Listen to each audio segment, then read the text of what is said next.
दोस्तों, कैट का exam complete हो चुका है। 30 नवंबर 2025 को कैट 2025 का एग्जाम हो गया। बहुत सारे बच्चों को ऐसा लग रहा है कि उनका एग्जाम बहुत अच्छा गया है। वहीं कुछ बच्चे ऐसे भी हैं जिन्हें ऐसा लग रहा है कि मेरा एग्जाम अच्छा नहीं गया है। कुछ बच्चे ऐसा बता रहे हैं कि स्लॉट 3 बहुत ही टफ आया है और खासकर स्लॉट 3 के अंदर क्वांट बहुत टफ आया है। कुछ बच्चों को ऐसा लग रहा है कि नहीं, स्लॉट 2 ज्यादा टफ था, स्लॉट 1 इजी था। एक बात आप सबको समझनी चाहिए कि कोई भी एग्जाम जो आप दे रहे हो, स्लॉट 1, स्लॉट 2 या स्लॉट 3, वो टफ होगा या आसान होगा, उससे आपके रिजल्ट पे कोई अंतर नहीं पड़ेगा।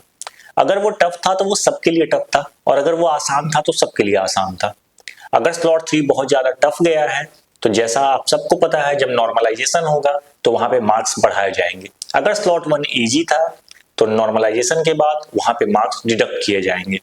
तो ये कोई भी परेशान होने वाली बात नहीं बनती है कि मेरा स्लॉट 3 में शिफ्ट था, वहीं किसी और दोस्त का या किसी और का स्लॉट 1 में शिफ्ट बना हुआ था। जो बात यहाँ पे समझने लायक है वो ये है कि आपने कैट का एग्जाम दिया, या हो सकता है आप एनमेट या स्नैप का भी पेपर दे रहे हो, या आप जेड की अभी तैयारी कर रहे हो। ये एग्जाम सिर्फ और सिर्फ एक प्लेटफॉर्म है जो आपको एक अच्छा कॉलेज प्रोवाइड करने में हेल्प करता है।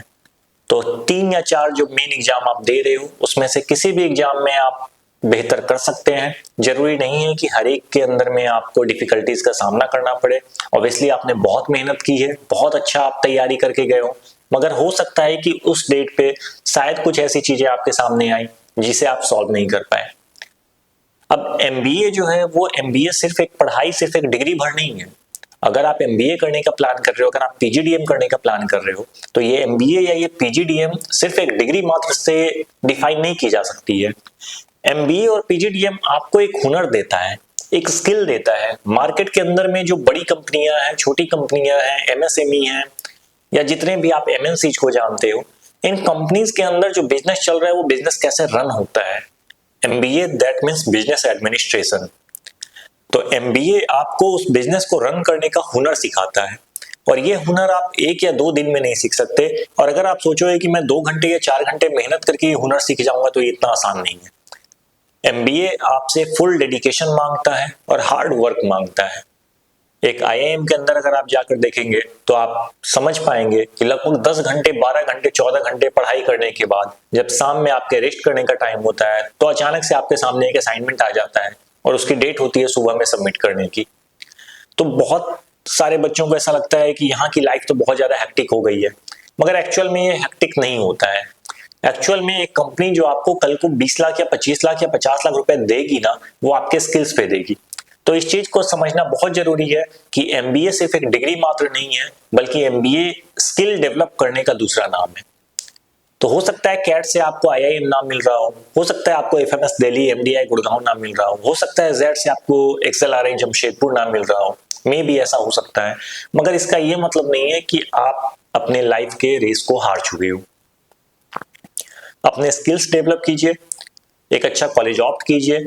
जिन बच्चों का एग्जाम बुरा गया है, ये कभी मत सोचो, जब तक रिजल्ट नहीं आता तब तक ये मत सोचो कि मेरा स्लॉट 3 में था, स्लॉट 1 में था या स्लॉट 2 में था।